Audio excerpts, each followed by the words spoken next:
নমস্কার বন্ধুরা, classic story world চ্যানেলে আপনাদেরকে স্বাগত জানাই। আজ আমরা পড়ব শরৎচন্দ্র চট্টোপাধ্যায়ের চরিত্রহীন উপন্যাসটি। তবে শুরু করা যাক। চরিত্রহীন শরৎচন্দ্র চট্টোপাধ্যায়। পশ্চিমের একটা বড় শহরে এই সময়টায় শীত পরিপরি করিতেছিল। পরমহংস রামকৃষ্ণের এক চেলা কি একটা সৎকর্মের সাহায্যকল্পে ভিক্ষা সংগ্রহ করিতে এই শহরে আসিয়া পড়িয়াছেন। তাহারই বক্তৃতা সভায় উপেন্দ্রকে সভাপতি হইতে হইবে এবং তৎপদমর্যাদা অনুসারে যাহা কর্তব্য তাহারও অনুষ্ঠান করিতে হইবে। এই প্রস্তাব লইয়া একদিন সকালবেলায় কলেজের ছাত্রের দল উপেন্দ্রকে ধরিয়া পড়িল। উপেন্দ্র জিজ্ঞাসা করলেন, সৎকর্মটা কি শুনি? তাহারা কহিল, সেটা এখনো ঠিক জানা নাই। স্বামীজি বলিয়াছেন, ইহাই তিনি আহিত্য সভায় বিশদরূপে বুঝাইয়া বলিবেন এবং সভার আয়োজন ও প্রয়োজন অনেকটা এই জন্যই। উপেন্দ্র আর কোনো প্রশ্ন না করিয়াই রাজি হইলেন। এটা তাহার অভ্যাস। বিশ্ববিদ্যালয়ের পরীক্ষাগুলি এতই ভালো করিয়া পাশ করিয়াছিলেন যে ছাত্রমহলে তাহার শ্রদ্ধা ও সম্মানের অবধি ছিল না, ইহা তিনি জানিতেন। তাই কাজে কর্মে আপদে বিপদে তাহারা যখনই আসিয়া পড়িয়াছে তাহাদের আবেদন ও উপরোধকে মমতায় কোনোদিন উপেক্ষা করিয়া ফিরাইতে পারেন নাই। বিশ্ববিদ্যালয়ের সরস্বতীকে ডিঙাইয়া আদালতের লক্ষ্মীর সেবায় নিযুক্ত হওয়ার পরও ছেলেদের জিমন্যাস্টিকের আখড়া হইতে ফুটবল, ক্রিকেট ও ডিবেটিং ঝাঁপের সেই উঁচু স্থানটিতে গিয়া পূর্বের মতো তাহাকে বসিতে হইত। কিন্তু এই জায়গাটিতে শুধু চুপ করিয়া বসিয়া থাকা যায় না, কিছু বলা আবশ্যক। একজনের দিকে চাহিয়া বললেন, কিছু বলা চাই তো হে। সভাপতি সেজে সবার উদ্দেশ্য সম্বন্ধে একেবারে অজ্ঞ থাকা তো আমার কাছে ভালো ঠেকে না। কি বলো তোমরা? এ তো ঠিক কথা, কিন্তু তাহাদের কাহারও কিছুই জানা ছিল না। বাহিরের প্রাঙ্গণের একধারে একটা প্রাচীন পুষ্পিত জবা বৃক্ষের তলায় এই ছেলের দলটি যখন উপেন্দ্রকে মাঝখানে লইয়া সংসারের যাবতীয় সম্ভব অসম্ভব সৎকর্মাবলীর তালিকা করিতে ব্যস্ত হইয়া পড়িয়াছিল, তখন দিবাকরের ঘর হইতে একজন নিঃশব্দে সকলের দৃষ্টি এড়াইয়া বাহির হইয়া আসিল। উপেন্দ্র দিবাকরের মামাতো ভাই। শিশু অবস্থায় দিবাকর মাতৃবৃত্তিহীন হইয়া মামার বাড়িতে মানুষ হইতেছিল। বাহিরের একটা ছোট ঘরে দিনের বেলায় তাহার লেখাপড়া এবং রাত্রে শয়ন চলিত। বয়স প্রায় 19। এফএ পাশ করিয়া বিয়ে পড়িতেছিল। উপেন্দ্রের দৃষ্টি এই পলাতকের ওপর পড়িবামাত্র উচ্চৈস্বরে ডাকিয়া উঠিলেন, সতীশ, চুপি চুপি পালিয়ে যাচ্ছিস যে, এদিকে আয়, এদিকে আয়। ধরা পড়িয়া সতীশ অপ্রতিভভাবে কাছে আসিয়া দাঁড়াইল। উপেন্দ্র জিজ্ঞাসা করলেন, এতদিন দেখিনি যে? অপ্রতিভ ভাবটা সারিয়া লইয়া সতীশ হাসি মুখে বলিল, এতদিন এখানে ছিলাম না উপিন্দা, এলাহাবাদে কাকার কাছে গিয়েছিলাম। কথাটা ভালো করিয়া শেষ না হইতেই একজন ছাঁটা দাড়ি টেরি চশমাধারী যুবক চোখ টিপিয়া দাঁত বাহির করিয়া বলিয়া বসিল, মনের দুঃখে নাকি সতীশ? এন্ট্রান্স পরীক্ষায় এবারও তাহাকে পাঠানো হয় নাই, এই সংবাদ সকলেই জানিত। তাই কথাটা এমন বেয়ারা বৃষ্টি শুনাইল যে উপস্থিত সকলের লজ্জায় মুখ নত করিয়া মনে মনে ছিছি করিতে লাগিল।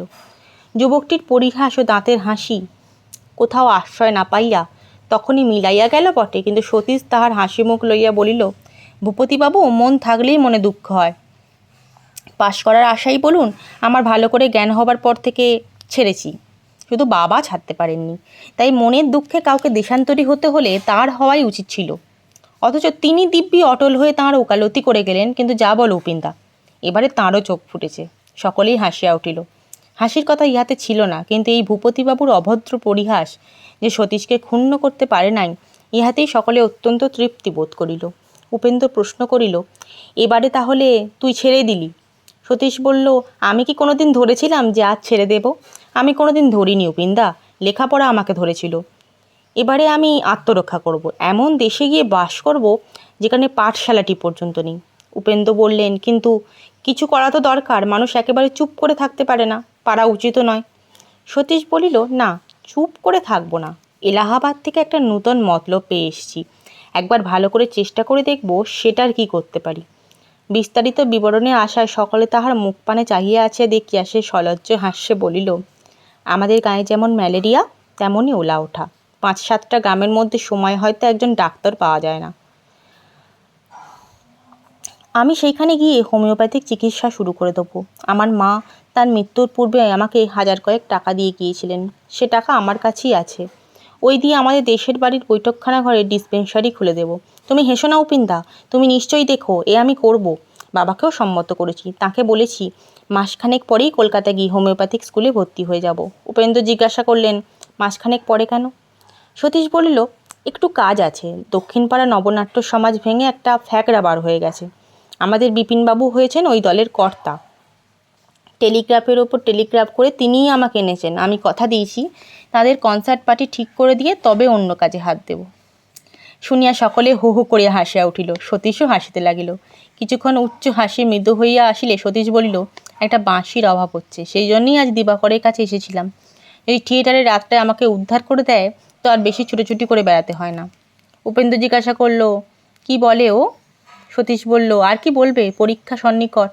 এটা আমার মাথাতে ঢোকে না উপিন্দা। 2 বৎসরের পড়াশোনায় পরীক্ষা কেমন করে লোকের একটা রাতের অবহেলায় নষ্ট হয়ে যায়। আমি বলি, যাদের সত্যিই যায় তাদের যাওয়াই উচিত। এমন পাশ করার মর্যাদা যাদের কাছে থাকে থাক, আমার কাছে তো নেই। তুমি রাগ করতে পারবে না উপিন্দা, আমি তোমাকে যত জানি এরা তার শিখিয়েও জানে না। জিমন্যাস্টিকের আখড়া থেকে ফুটবল, ক্রিকেট, চিরদিন তোমার সাকরেতি করে করে সঙ্গে সঙ্গে ফিরি। অনেক দিন অনেক রকমই তোমার সময় নষ্ট হতে দেখেছি। অনেকগুলো পরীক্ষা দিতেও তো দেখলাম, সেগুলো রীতিমতো স্কলারশিপ নিয়ে পাশ করতেও দেখলাম, কিন্তু কোনো দিন তোমাকে তো এক্সামিনে দোহাই পারতে শুনলাম না। উপেন্দ্র কথাটা চাপা দিবার জন্য বললেন, আমি যে বাঁশি বাজাতে জানি না সতীশ। সতীশ বলল, আমি অনেক সময় ওই কথাই ভাবি, সংসারের এই জিনিসটা কেন যে তুমি জানলে না, আমার ভারী আশ্চর্য বোধ হয়। কিন্তু সে কথা যাক, তোমাদের দুপুর রোদের এই কমিটিটি কিসের? শীতের রৌদ্র পিঠে করিয়া মাথায় র্যাপার জড়াইয়া ইহাদের এই বৈঠকটি দিব্যি জমিয়া উঠিয়াছিল। বেলা যে এত বাড়িয়া উঠিয়াছে তাহা কেহই নজর করে নাই। সতীশের কথায় বেলার দিকে চাইয়া সকলের এককালে চিন্তিত হইয়া উঠিয়া দাঁড়াইল। সভাভঙ্গের মুখে ভূপতি জিজ্ঞাসা করল, উপেন্দ্রবাবু তাহলে? উপেন্দ্র বললেন, আমি তো বলেছি আমার আপত্তি নেই, তবে তোমাদের স্বামীজির উদ্দেশ্যটা যদি পূর্বাহ্নে একটু জানা যেত তো ভারী স্বস্তি পেতাম। নিতান্ত বোকার মতো কোথাও যেতে বাদ ঠেকে।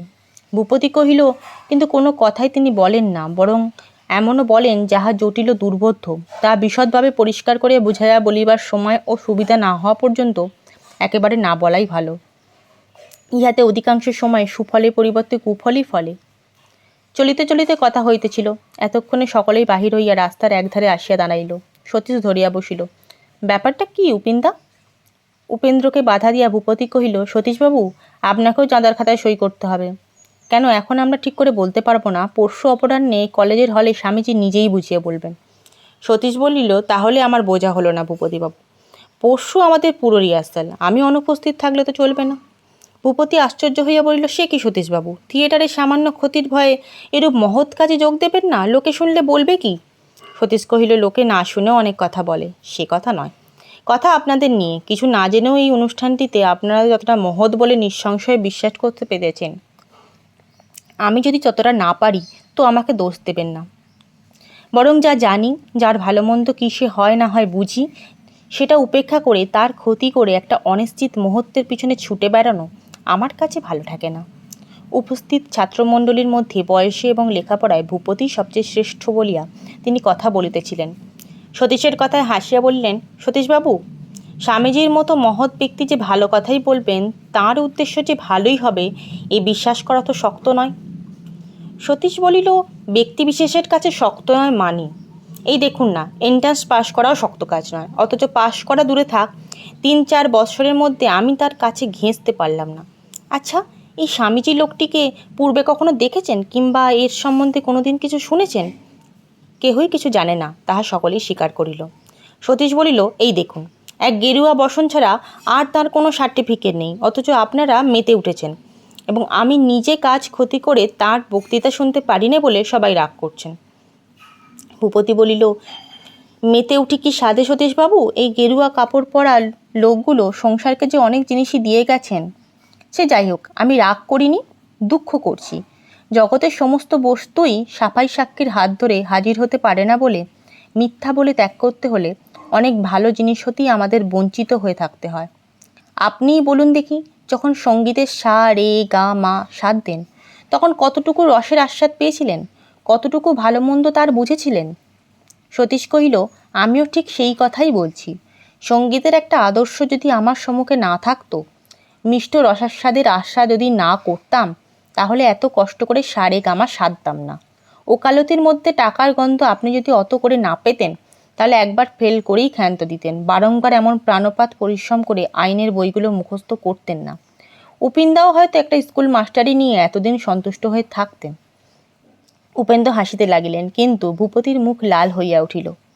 1 গুণ খোঁচা যে 10 গুণ করিয়া সতীশ ফিরাইয়া দিয়াছে, তাহা উপস্থিত সকলেই বুঝিতে পারিল। রোষ চাপিয়া রাখিয়া ভূপতি কহিলেন, আপনার সঙ্গে তর্ক করা বৃথা। একটা জিনিসের ভালো মন্দ যে কত রকমের প্রমাণ হতে পারে, তাই হয়তো আপনি জানেন না। কথায় কথায় সকলেই ক্রমশ রাস্তার একধারে উবু হইয়া বসিয়া পড়িয়াছিল। কথায় কথায় সকলেই ক্রমশ রাস্তার একধারে উবু হইয়া বসিয়া পড়িয়াছিল। সতীশ দাঁড়াইয়া উঠিয়া হাত জোর করিয়া বলিল, মাপ করুন ভূপতিবাবু, 6 রকম প্রমাণ ও 36 রকম প্রত্যক্ষের আলোচনা এত রোদে সহ্য হবে না। তার চেয়ে বরং সন্ধ্যার পর বাবার বৈঠকখানায় যাবেন। সেখানে দুপুর রাত্রি পর্যন্ত কালোয়াথি তর্ক হতে পারবে। প্রফেসর নবীনবাবু, সদরালা গোবিন্দবাবু, মা এ বাড়ির ভট্টাচার্য মশাই পর্যন্ত এই নিয়ে গভীর রাত পর্যন্ত চুলোচুলি করতে থাকেন। পাশের ঘরেই আমার আড্ডা। হেরফেরগুলো বেশ কায়দা করে এখন পেকে উঠেনি বটে, কিন্তু গায়ে আমার রং ধরেছে।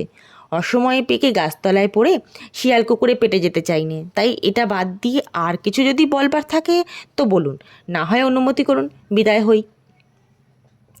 যুক্তহস্ত সতীশের কথার ভঙ্গিতে সকলেই হাসিয়া উঠিল। রুষ্ট ভূপতি দ্বিগুণ উদ্দীপ্ত হইয়া উঠিলেন। রাগের মাথায় তর্কের সূত্র হারাইয়া গেল এবং এমন অবস্থায় যাহা প্রথমেই মুখে আসে তাহাই তর্জন করিয়া বলিয়া ফেলিলেন, আপনি তাহলে দেখছি ঈশ্বরও মানেন না। কথাটা যে নিতান্তই অসংলগ্ন ছেলে মানুষের মতো হইল, তাহা ভূপতির নিজের কানেও ঠেকিল। সতীশ ভূপতির আরক্ত মুখের পরে একবার তীক্ষ্ণ দৃষ্টিপাত করিয়া উপেন্দ্রর মুখপানে চাহিয়া হো হো করিয়া হাসিয়া উঠিল। বলিল, ও উপিন্দা, ভূপতিবাবু এবারে কোন নিয়েছেন? আমার মতো 10-12টা কুকুরেও এবারে আর ঘেঁষতে পারবে না। ভূপতির প্রতি চাহিয়া বলিল, ঠিক করেছেন ভূপতিবাবু, চোর খেলায় ছুটতে না পারলে বুড়ি ছুঁয়ে ফেলাই ভালো। এই অপবাদের আঘাতে আগুন হইয়া ভূপতি উঠিয়া দাঁড়াইতেই উপেন্দ্র হাত ধরিয়া বললেন, তুমি চুপ করো ভূপতি, আমি এই লোকটিকে জব্দ করছি। বুড়ি ছোঁয়া, কন্যা, এসব কি কথা রে সতীশ? বাস্তবিক তোর যেরূপ সন্দিগ্ধ প্রকৃতি, তাতে সন্দেহ হতেই পারে। তুই ঈশ্বর পর্যন্ত মানিস নে। সতীশ গম্ভীর বিস্ময় প্রকাশ করিয়া বলিল, হা অদিষ্ট, ঈশ্বর মানি নে? ভয়ঙ্কর মানি। থিয়েটারে আড্ডা ভাঙবার পরে দুপুর রাত্রে গোরস্থানের পাশ দিয়ে একলা ফিরবার পথে যখন বিশ্বাসের জোরে বুকের রক্ত বরফ হয়ে যায়, তোমরা ভালো মানুষের দল তার কি খবর রাখো? হাসছ কি উপিন্দা? ভূত প্রেত মানি আর ঈশ্বর মানি নে? তাহার কথায় ক্রুদ্ধ ভূপতি পর্যন্ত হাসিয়া উঠলেন। বললেন, সতীশবাবু, ভূতের ভয় করলে ঈশ্বর স্বীকার করা হয়, এ দুটি কি তবে আপনার কাছে এক? সতীশ বলল, একেবারে এক। পাশাপাশি রাখলে চেনবার জো নেই। শুধু আমার কাছেই নয়, আপনার কাছেও বটে, এবং যারা শাস্ত্র লেখেন তাদের কাছেও বটে। ও এক কথাই। না মানেন তো বহুত আচ্ছা, কিন্তু মানলে আর রক্ষা নেই।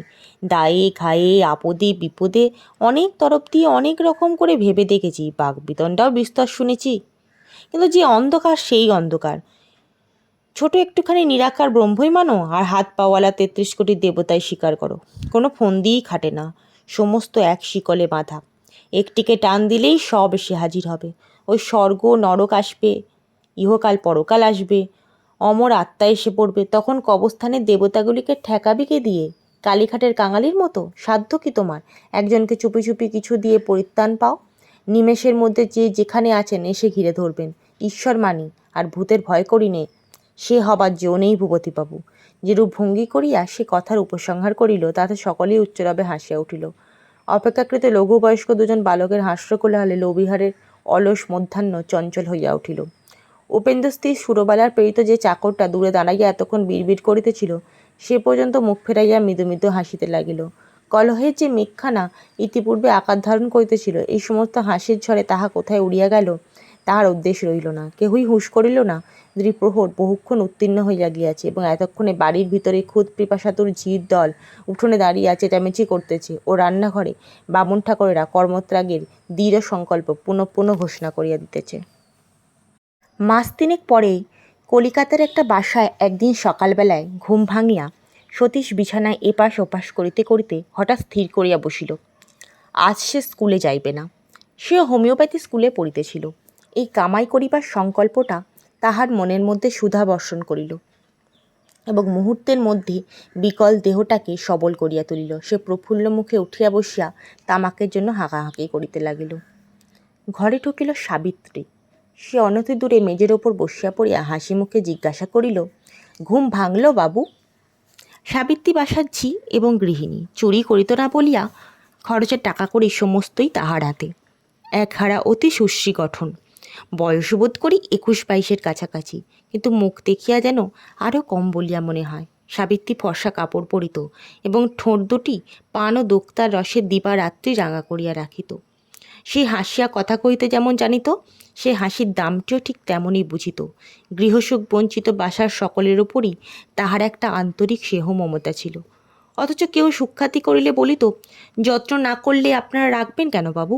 তাছাড়া বাড়ি গিয়ে গিন্নিদের কাছে নিন্দে করে বলবেন, বাসায় এমন ঝি যে পেট ভরে দুবেলা খেতেও দেয় না, ও অপযশের চেয়ে একটু খাটা ভালো, বলিয়া হাসি মুখে কাজে চলিয়া যাইত।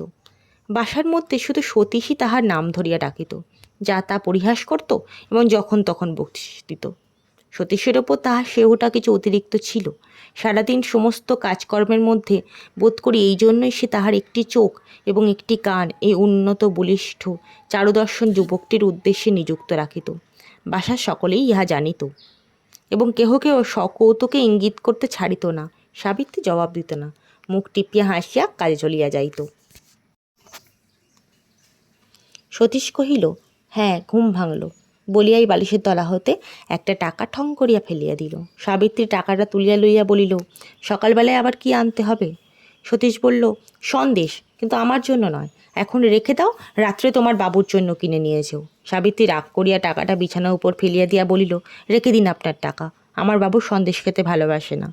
সতীশ টাকাটা পুনরায় ফেলিয়া অনুনয়ের স্বরে বলিল, আমার মাথা খাও সাবিত্রী, এই টাকা আমাকে কিছুতেই ফেরাতে পারবে না, আমি সত্যি তোমার বাবুকে সন্দেশ খেতে দিয়েছি। সাবিত্রী মুখ ভার করিয়া বলিল, যখন তখন আপনি মেয়ে মানুষের মতন মাথার দিব্যি দেন, এ ভারী অন্যায়। বাবু টাবু আমার নেই, বাবু আমার আপনি, আপনারা। সতীশ হাসিয়া বলিল, আচ্ছা দাও টাকা, কিন্তু বলো, আমরা ছাড়া যদি আর কোনো বাবু থাকতো তার মাথা খাই? সাবিত্রী হাসিয়া ফেলিল, বলিল, আমার বাবু কি আপনার সতীন যে মাথা খাচ্ছেন? সতীশ কহিল, আমি তার মাথা খাচ্ছি না তিনি আমার খাচ্ছেন? আমি তো বরং তাকে সন্দেশ খাওয়াচ্ছি। সাবিত্রী মুখ ফিরাইয়া হাসি দমন করিয়া হঠাৎ গম্ভীর হইয়া বলিল, চাকর দাসীর সঙ্গে এরকম কথা কইলে ছোটলোক প্রশ্রয় পেয়ে যায়, আর মানে না, একটু বুঝে সমঝে কথা কইতে হয়, নইলে লোকেও নিন্দে করে। বলিয়া টাকাটা তুলিয়া লইয়া সে ঘরের বাহির হইয়া গেল। কিন্তু অনতিকাল পরেই ফিরিয়া আসিয়া বলিল, আজ এবেলা কি রান্না হবে? রন্ধনশালা সম্পর্কীয় যাবতীয় ব্যাপারে সতীশ যে একজন গুণী লোক সে পরিচয় সাবিত্রী পূর্বেই পাইয়াছিল। সেই জন্য প্রত্যহ সকালবেলা একবার করিয়া আসিয়া সতীশের হুকুম লইয়া যাইত এবং নিজে দাঁড়াইয়া থাকিয়া বামুন ঠাকুরের দ্বারা সমস্তটুকু নিখুঁত করিয়া সম্পন্ন করিয়া লইত। ইতিমধ্যে চাকর তামাক দিয়া গিয়াছিল। সতীশ আর একবার কাত হইয়া শুইয়া পড়িয়া বলিল, যা খুশি। সাবিত্রী বলল, আবার রাগও আছে যে? সতীশ দেওয়ালের দিকে মুখ ফিরাইয়া তামাক টানিতে টানিতে বলিল, পুরুষ মানুষ, রাগ থাকবে না? আজ আমি খাবোও না। সাবিত্রী বলল, আর কোথাও জুটেছে বোধ হয়, কিন্তু সে যাই হোক সতীশবাবু, স্কুলে আপনাকে যেতেই হবে, তা বলে রাখছি। এই অল্পকালের মধ্যেই নিয়মিত স্কুলে যাওয়া ব্যাপারটা পুনরায় সতীশকে বোঝার মতো চাপিয়া ধরিয়াছিল এবং নানা ছলে নানা উপলক্ষে সে যে কামাই করিতে শুরু করিয়াছিল সাবিত্রী তাহা লক্ষ্য করিয়া দেখিতেছিল। আজ সেই ছলনার পুনরাবৃত্তির সূত্রপাতই সে টের পাইল। সতীশ ধরপড় করিয়া উঠিয়া বসিয়া কৃত্রিম ক্রোধের স্বরে বলিল, শুভকর্মের গোড়াতেই ঠুকো না বলছি। সাবিত্রী কহিল, তা তো বলছেন, কিন্তু এন্ট্রান্স পাশ করতে 24 বছর কেটে গেল, এই ডাক্তারি পাশ করতে 64 বছর কেটে যাবে যে। সতীশ রাগতভাবে বলল, মিথ্যে কথা বলো না সাবিত্রী, আমি এন্ট্রান্স পাশ করিনি। সাবিত্রী হাসিয়া উঠিল, বলিল, এটাও করেননি? সতীশ ঘাড় নাড়িয়া বলিল, না, হিংসুটে মাস্টারগুলো আমাকে পাশ করতে যেতেই দেয়নি। সাবিত্রী এবার মুখে কাপড় দিয়ে হাসতে লাগলো। তারপর বলল, তবে এটা হবে কি? কোনটা? এই ডাক্তারিটা। সতীশ খানিকক্ষণ চুপ করিয়ে থাকিয়া বলল, আচ্ছা সাবিত্রী, গাধার মতো লোকগুলো এক্সামিন পাশ করে কি করে বলতে পারো? সাবিত্রী হাসি চাপিয়া বলল, গাধার মতন, কিন্তু গাধা নয়, যারা ঠিক গাধা তারা পারে না। সতীশ ব্যস্তভাবে দরজার বাহিরে গলা বাড়াইয়া একবার দেখিয়া লইয়া পরক্ষণে স্থির হইয়া বসিয়া একটু গম্ভীর হইয়া বলিল, কেউ যদি শোনে তো সত্যিই নিন্দে করবে। আমার মুখের সামনে দাঁড়িয়ে আমাকে গাধা বলছো? এর কোনো কৈফিয়তই দেওয়া চলবে না। হায় রে, কর্মদোষে আর সাবিত্রী বাসার দাসী। তাই সে এই আঘাতটুকু সহ্য করিয়া লইয়া বলিল, তা বটে, বলিয়াই ধীরে ধীরে বাহির হইয়া গেল। সতীশ আর একবার অলসের মতো বিছানায় শুইয়া পড়িল। তাহার মনের মধ্যে কর্মহীন সারাদিনের যে ছবিটা উজ্জ্বল হইয়া উঠিতেছিল, সাবিত্রীর কথার ঘায়ে তাহা অনেকটাই মলিন হইয়া গেল, এবং যে ব্যথাটুকু বহন করিয়া সাবিত্রী নিজে চলিয়া গেল তাহাও তাহার ছুটির আনন্দকে বাড়াইয়া দিয়া গেল না। এবং যদিও সে মনে মনে বুঝিল আজ আর কামাই করিয়া লাভ হইবে না, তো তবু কিছুই না করিবার লোভ সে ত্যাগ করতে না পারিয়া অলস বিরক্ত মুখে বিছানাতেই পড়িয়া রইল। কিন্তু যথাসময়ে স্নানের জন্য তাগিদ পড়ল। সতীশ উঠল না, বলল, তাড়াতাড়ি কি, আমি আজ তো বার হব না। সাবিত্রী ঘরে ঢুকিয়া কহিল, সে হবে না, আপনাকে স্কুলে যেতেই হবে। যান, আপনি স্নান করে খেয়ে নিন। সতীশ বলিল, তোমাকে কি আমার অছি বহাল করা হয়েছে যে এমন করে পীড়াপিড়ি লাগিয়েছ? আজ আমি পাকমেকং না গচ্ছামি। সাবিত্রী একটুখানি হাসিল, বলিল, না যান তো স্নান করে খেয়ে নিন। আপনার কুড়েমিতে দাসী চাকরে কষ্ট পায়, সেটা দেখতে পান না? সতীশ বলিল, এ কী রকম দাসী চাকর যে 9টা বাজতে না বাজতেই কষ্ট পায়? না, এই পাশে আমাকে বদলাতেই হবে, না হলে শরীর টিকবে না দেখছি। সাবিত্রী হাসিয়া ফেলিল, বলিল, তাহলে আমাকেও বদলাতে হবে। কিন্তু বলিয়া ফেলিয়া সে তাড়াতাড়ি নিজের কথাটা চাপা দিয়া বলিয়া উঠিল, ততক্ষণ কিন্তু আপনাকে এই বাসার নিয়মই মেনে চলতে হবে, স্কুলেও যেতে হবে। নিন উঠুন, বেলা হয়ে যাচ্ছে। বলিয়াই সতীশের ধুতি ও গামছা স্নানের ঘরে রাখিয়া আসিয়া দ্রুত পদে বাহির হইয়া গেল। শেষ হলো আজকের উপন্যাস পাঠ। খুব তাড়াতাড়ি পরের পর্ব নিয়ে আমি আবার চলে আসব। ধন্যবাদ।